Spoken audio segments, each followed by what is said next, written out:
pinangasiwaan ng kapatid na Eduardo V. Manalo. Meron po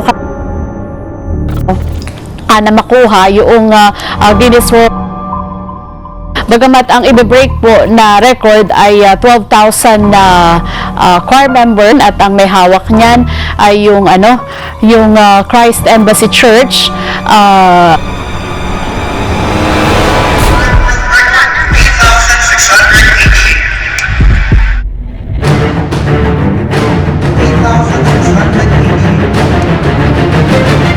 At ang i-break po world record ay 12,000.